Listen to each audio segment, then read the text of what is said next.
নমস্কার বন্ধুরা, এলএলএস ডিজি চ্যানেলে সকলকে স্বাগত জানাই। এর আগের ভিডিওতে আমরা সপ্তম শ্রেণীর ইতিহাস পাঠ্য বইয়ের দ্বিতীয় অধ্যায় যে বিষয়গুলো রয়েছে তার আমরা পাল বংশের যে বিভিন্ন রাজাদের কথা সেগুলো আমরা জেনেছিলাম।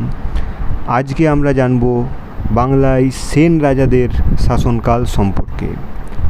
তো এখানে প্রথম যে বিষয় সেটা হলো বাংলায় যে সেন রাজাদের রাজবংশ সেটা শুরু হয়েছিল খ্রিস্টীয় একাদশ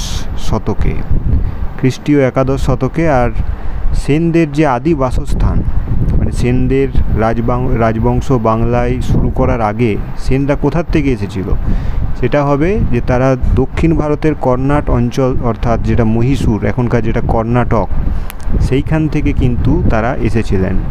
আর এই সেন রাজবংশ প্রতিষ্ঠা করেছিলেন সামন্ত সেন আর তার পুত্র হেমন্ত সেন। এনারা ওই কর্ণাট অঞ্চল থেকে চলে এসেছিলেন রাঢ় অঞ্চলে, বাংলার যে রাঢ় অঞ্চল সেখানে তারা চলে এসেছিলেন। তারপর তারা কি করেছিলেন, এইখানকার পাল রাজাদের যে সমস্ত দুর্বলতা, পাল রাজাদের পরবর্তী সময়টা যেখানে আর কি একটা বিশৃঙ্খল অবস্থা ছিল, সেই সময়ের সুযোগ নিয়ে তারা এই রাঢ় অঞ্চলের বেশ কিছু জায়গায় আধিপত্য বিস্তার করেন। তারপর তারা কিছুদিন পর তার হেমন্ত সেনের যে ছেলে বিজয় সেন তিনি কি করলেন, তিনি রাঢ়ের পাশাপাশি গৌড়, পূর্ববঙ্গ, মিথিলা এই সমস্ত জায়গাগুলোকে জয় করে ওই সেন রাজবংশের যে সীমানা সেটাকে তিনি বাড়িয়েছিলেন। তারপর এলেন বল্লাল সেনের সময় সেন রাজবংশের সমৃদ্ধি আরও ব্যাপক আকার ধারণ করেছিল। তিনি কী করেছিলেন, তিনি পাল রাজা গোবিন্দ পালকে পরাস্ত করেছিলেন। তবে বল্লাল সেনের সময় যে বিষয়টা ঘটেছিল সেটা হচ্ছে যে তিনি রক্ষণশীল যে গোঁড়া ব্রাহ্মণ্য যে আচার অনুষ্ঠান সেইগুলোকে তিনি প্রতিষ্ঠা করেছিলেন। আর সেই সময় বর্ণভেদ, জাতিভেদ এই প্রথাগুলো মানে একটু ব্যাপক আকার ধারণ করেছিল। এটা বল্লাল সেনের সময় হয়েছিল। এরপর বল্লাল সেনের ছেলে লক্ষণ সেন তিনি সেন রাজবংশে বসেন, ক্ষমতায় আসেন। তো লক্ষণ সেনের সময় যে ঘটনাটা ঘটেছিল সেটা হলো তুর্কি আক্রমণ হয়েছিল 1204-5 খ্রিস্টাব্দে। ইখতিয়ার উদ্দিন মোহাম্মদ বিন বখতিয়ার খলজি তার নেতৃত্বে তুর্কি আক্রমণ ঘটেছিল। আর বৃদ্ধ লক্ষণ সেন তখন দুপুরবেলায় খাবার খেতে বসেছিলেন। তিনি তুর্কি আক্রমণের যে প্রতিরোধ তিনি করতে পারেননি, আর তিনি পূর্ববঙ্গে নদিয়া ছেড়ে তিনি পূর্ববঙ্গে চলে গিয়েছিলেন। তো এই যে ছকটা রয়েছে এখানে পাল আর সেন বংশের রাজাদের যে শাসনকালের তুলনামূলক আলোচনা করা হয়েছে। যেমন প্রথমে আছে পাল রাজবংশ, সময়কাল কত 750 থেকে 1200 খ্রিস্টাব্দ। আর সেন রাজবংশ হচ্ছে খ্রিস্টীয় একাদশ শতক থেকে 1204-5 খ্রিস্টাব্দ। পাল রাজবংশের রাজাদের নাম গোপাল, ধর্মপাল, দেবপাল, প্রথম মহিপাল, রামপাল ইত্যাদি। আবার সেন রাজবংশের মধ্যে রয়েছেন বল্লাল সেন, লক্ষণ সেন প্রমুখ। পাল রাজবংশের সময়কার উল্লেখযোগ্য কী কী ঘটনা ঘটেছিল, তখনকার হচ্ছে ত্রিশক্তি সংগ্রাম, কৈবর্ত বিদ্রোহ, এছাড়া বৌদ্ধ ধর্মের যে পৃষ্ঠপোষকতা, শিল্প, শিক্ষা, স্থাপত্য ইত্যাদি। আর সেন বংশের উল্লেখযোগ্য ঘটনা হচ্ছে বর্ণ ব্যবস্থার কড়াকড়ি, যেটা বল্লাল সেনের সময় শুরু হয়েছিল। আর তুর্কি অভিযান, এই যেটা ইখতিয়ার উদ্দিন মোহাম্মদ বখতিয়ার খলজির নেতৃত্বে হয়েছিল। আর এটাই হচ্ছে সেন বংশের পতনের মূল কারণ। তো এইগুলো হলো। এরপরে হচ্ছে অন্যান্য আঞ্চলিক শক্তির উত্থান। এতক্ষণ আমরা যে রাজশক্তির কথাগুলো আলোচনা করলাম সেগুলো সবই বাংলাকে কেন্দ্র করে, বাংলার বিভিন্ন যে ছোট ছোট অঞ্চলগুলো ছিল সেইগুলোকে কেন্দ্র করে। এখন যেগুলো হবে সেটা হচ্ছে উত্তর ভারত, পশ্চিম ভারত, দক্ষিণ ভারত এই এলাকাগুলো। তো পশ্চিম ভারত অর্থাৎ ভারতবর্ষের যে পশ্চিম দিক সেখানে কারা রাজত্ব করত, গুর্জর প্রতিহার। তো গুর্জর প্রতিহার এদের বলতে কাদের বোঝানো হচ্ছে, এখানে হচ্ছে গুজরাট, রাজস্থান এই জায়গাগুলো। তো গুর্জর প্রতিহার বংশের গুরুত্বপূর্ণ যে শাসক তিনি কে ছিলেন? রাজা ভোজ। তিনি কি করেছিলেন? তিনি কনৌজকে দখল করে নিয়েছিলেন। এটা ছিল তার গুরুত্বপূর্ণ কৃতিত্ব। তারপর হচ্ছে কি, উত্তর দিক, উত্তর ভারতের ক্ষমতাশালী শাসক ছিলেন কে? হর্ষবর্ধন। তিনি থানেশ্বরের পুষ্যভূতি বংশের রাজা ছিলেন। তিনি কনৌজ আর কি, এই যে জায়গাটা, এটা তার অধীনে ছিল। তারপর হর্ষবর্ধন যখন মারা গেলেন, তারপর ওই কনৌজকে কে দখল করবে সেই নিয়ে ত্রিশক্তি সংগ্রাম ঘটেছিল। এই ত্রিশক্তি সংগ্রাম কাদের মধ্যে হয়েছিল? বাংলার পাল, পশ্চিমের গুর্জর প্রতিহার আর দক্ষিণ ভারতের যে রাষ্ট্রকূট, এদের মধ্যে টানা প্রায় 200 বছর ধরে এই যুদ্ধটা চলেছিল, ত্রিশক্তি সংগ্রাম। এই এত দীর্ঘ সময় ধরে যুদ্ধ করার পরে কি হয়েছিল? এই 3টি শক্তি দুর্বল হয়ে পড়েছিল, আর এইভাবেই এই যুদ্ধের সমাপ্তি ঘটেছিল। আর এই ত্রিশক্তি সংগ্রামের ফলেই কিন্তু যে পাল রাজবংশ, তাদের ক্ষমতা কমে গিয়েছিল। এরপরে বলা হচ্ছে যে এই যে ত্রিশক্তি সংগ্রাম, কনৌজকে কেন্দ্র করে এতদিন ধরে সংগ্রামের কারণ কি? কনৌজটার গুরুত্ব কি? বলতে হবে যে কনৌজ ছিল অবস্থানগত দিক থেকে খুব একটা গুরুত্বপূর্ণ জায়গা ছিল। এটা বলা হতো যে কনৌজটাকে যে নিয়ন্ত্রণ করবে সে গাঙ্গেয় উপত্যকা দখল করতে পারবে। এবার গাঙ্গেয় উপত্যকা মানে কোনটা? এই যে গঙ্গা নদীর যে তীরবর্তী এলাকা। কেন ওই জায়গাটা গুরুত্বপূর্ণ? কারণ ওখানকার মাটি ছিল খুব উর্বর, পলি মাটি, চাষবাস ভালো হতো। তাছাড়া খনিজ সম্পদ খুব বিখ্যাত ছিল ওখানকার, প্রচুর পাওয়া যেত।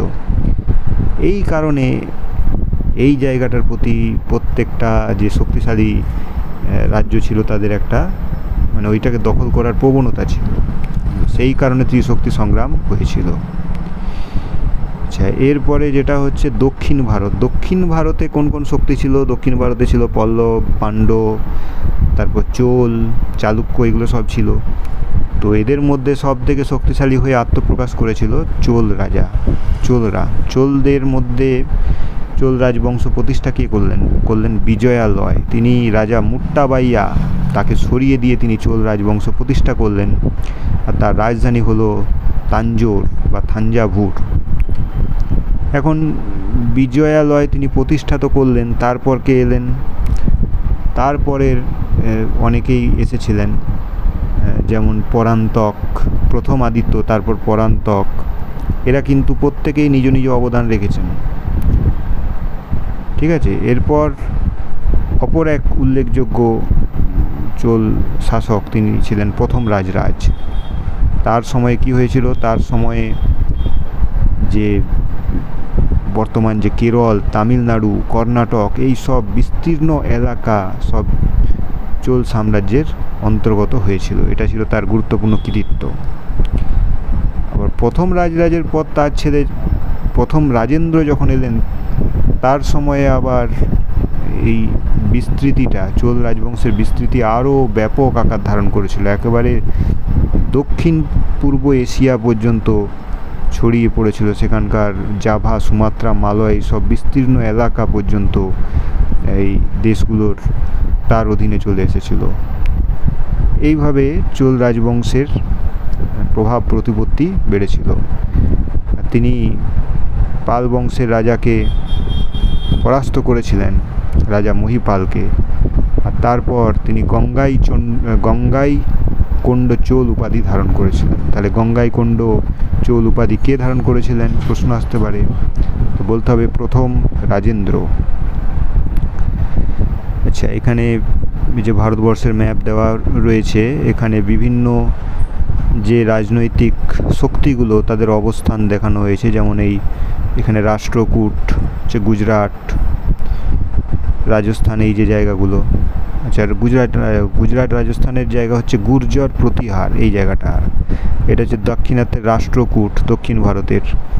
আরও নিচে এই যে চোল রাজবংশ, এটা কোন জায়গায় গড়ে উঠেছে? এখানে এই যে কাবেরী নদী রয়েছে, কাবেরী নদী আর তার যে শাখা প্রশাখা, এই যে বদ্বীপ, এই এলাকাকে কেন্দ্র করেই চোল সাম্রাজ্য গড়ে উঠেছিল।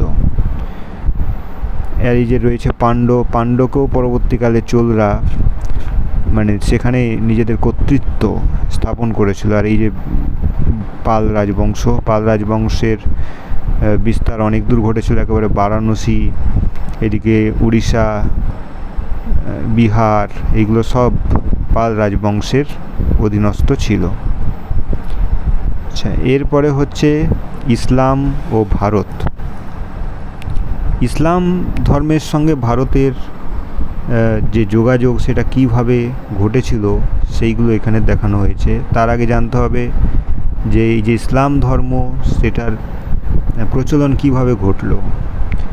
ভারতবর্ষের যে পশ্চিম দিকে এই যে এখানে রয়েছে আরব সাগর, এই আরব সাগর পেরিয়ে যদি আরও পশ্চিম দিকে যাওয়া যায় তাহলে ওখানে এশিয়া মহাদেশ, তার একেবারে পশ্চিম দিকে রয়েছে আরব উপদ্বীপ। এই আরব উপদ্বীপের বেশিরভাগ জায়গায় ছিল মরুভূমি, আর কোথাও কোথাও ঘাস জমি ছিল। এই আরব উপদ্বীপ যেটা ছিল সেখানকার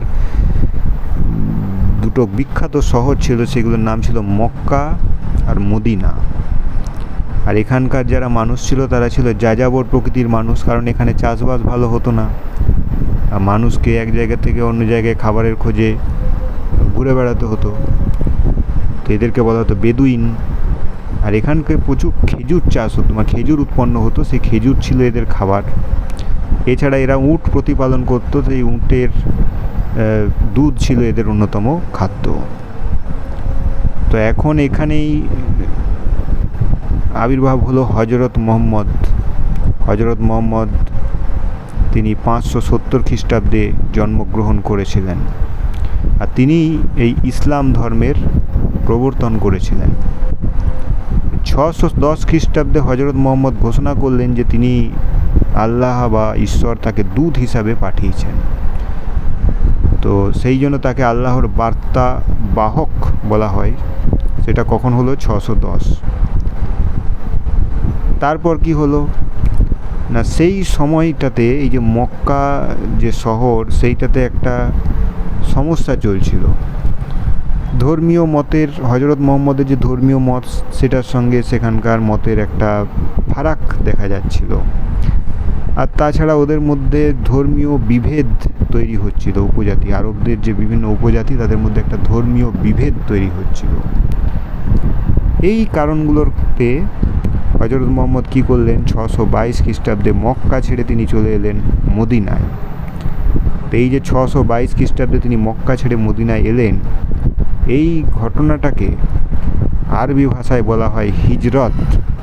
সেই সময় থেকে হিজরি সাল নামে একটা ইসলামীয় সাল গণনা শুরু হলো। যেমন আমাদের খ্রিস্টাব্দ রয়েছে, বাংলায় বঙ্গাব্দ রয়েছে, সেরকম ইসলামীয় যে সাল গণনার পদ্ধতি সেটা ছিল হিজরি। সেটা এই 622 খ্রিস্টাব্দ থেকে শুরু হয়েছে। এরপর 632 খ্রিস্টাব্দে হজরত মোহাম্মদ পরলোক গমন করেন। এবার হজরত মোহাম্মদের পর এই যে ইসলাম ধর্মটাকে কে আগিয়ে নিয়ে যাবে সেই নিয়ে একটা সমস্যা দেখা গেল। তখন হজরত মোহাম্মদের যে 4 জন অনুগামী ছিলেন, সেই 4 জন অনুগামী একে একে এটাতে নেতৃত্ব দিয়েছিলেন। তাদেরকে বলা হতো খলিফা।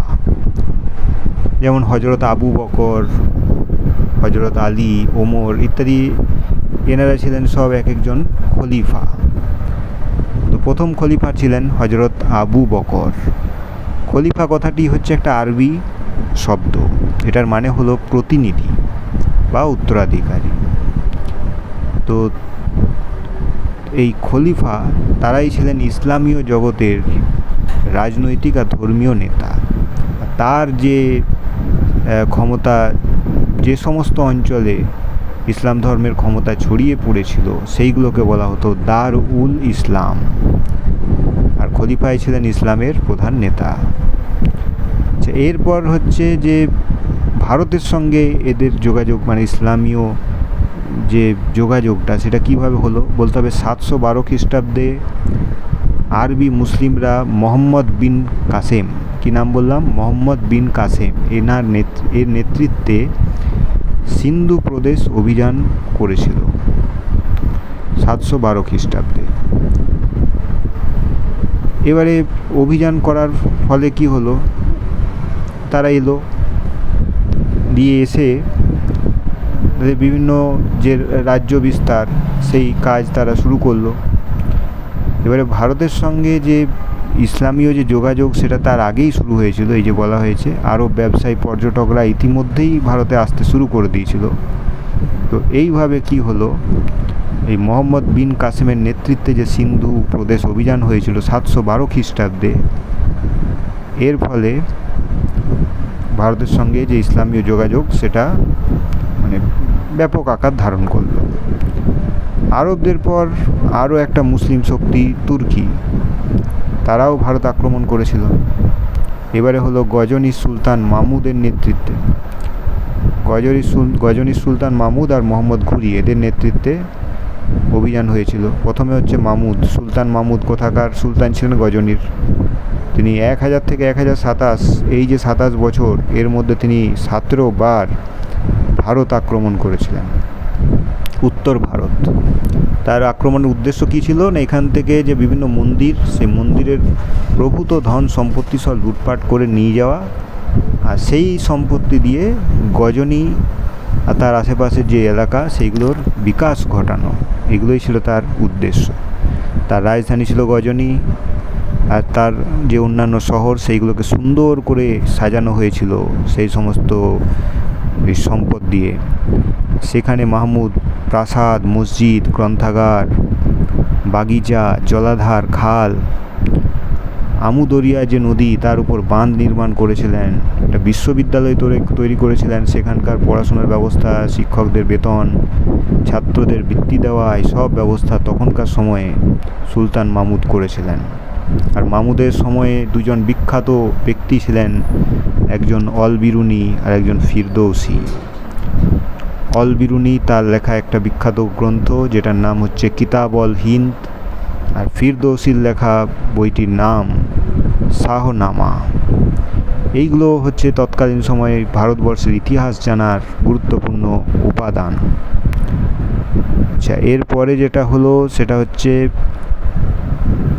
মোহাম্মদ ঘুরি। প্রথমে সুলতান মাহমুদ এলেন, তারপরে হচ্ছে মোহাম্মদ ঘুরি। তিনি 1192 খ্রিস্টাব্দে তরাইনের যে দ্বিতীয় তরাইনের যুদ্ধ, সেটাতে তিনি কাকে হারিয়েছিলেন? রাজা তৃতীয় পৃথ্বীরাজ চৌহান। তার আগে তরাইনের আরও যুদ্ধ হয়েছে, প্রথম যুদ্ধ হয়েছে 1191 খ্রিস্টাব্দে, কিন্তু দ্বিতীয় যে যুদ্ধটা হয়েছিল সেটাতে তিনি রাজা তৃতীয় পৃথ্বীরাজ চৌহানকে হারিয়ে দিয়েছিলেন। কিন্তু তারপর 1206 খ্রিস্টাব্দে এই মোহাম্মদ ঘুরিও মারা যান। আর এই মোহাম্মদ ঘুরির অনুচর ছিলেন কুতুবউদ্দিন আইবক। তিনি তখন কি করলেন, দিল্লিতে দাস বংশ মানে সুলতানি সাম্রাজ্য প্রতিষ্ঠা করেছিলেন। তারপর সেই কুতুবউদ্দিন আইবক, ইলতুৎমিশ, সুলতান রাজিয়া, এইভাবে পরপর সুলতানি সাম্রাজ্যের বিস্তার ঘটেছিল। সেইগুলো অন্য চ্যাপ্টারে আলোচিত হবে। এখন বাংলায় তুর্কি অভিযান। এর আগে আমরা জেনেছিলাম যে লক্ষণ সেন, তিনি ছিলেন সেন বংশের শেষ রাজা।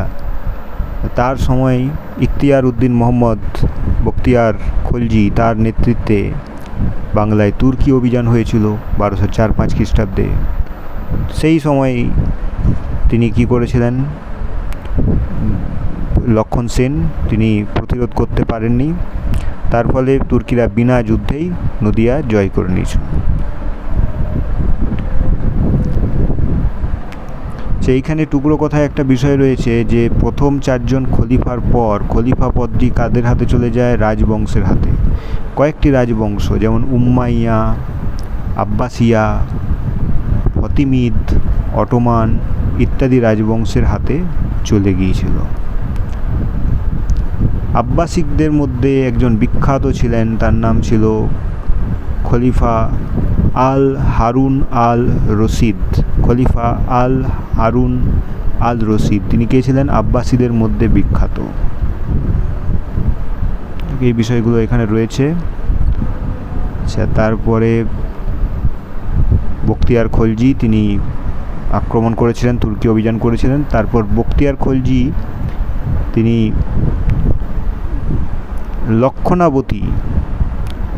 লক্ষণাবতী বলে যে জায়গাটি, যেটাকে তিনি নাম দিয়েছিলেন লখনৌতি, সেই লখনৌতির কে কেন্দ্র করে তিনি এখানে রাজ্য বিস্তার করেছিলেন। আর তারপর 1206 খ্রিস্টাব্দে বখতিয়ার খলজিও মারা যান, আর তার মধ্যে লক্ষণ সেনেরও মৃত্যু ঘটে গিয়েছিল। তো এইভাবে পুরো চ্যাপ্টার জুড়েই আমরা দেখলাম যে ভারতের বিভিন্ন যে রাজনৈতিক শক্তি, তাদের কিভাবে ক্ষমতা বিস্তার, প্রতিষ্ঠা কিভাবে হলো, ক্ষমতা বিস্তার কিভাবে হলো, সব বিষয়গুলো এই চ্যাপ্টারের মধ্যে রয়েছে। তো বন্ধুরা, ভিডিওটি কেমন লাগলো অবশ্যই জানাবে, আর এই বিষয়ে কিছু জানার থাকলে অবশ্যই কমেন্ট করে জানাবে। ভিডিওটি এখানেই শেষ করছি।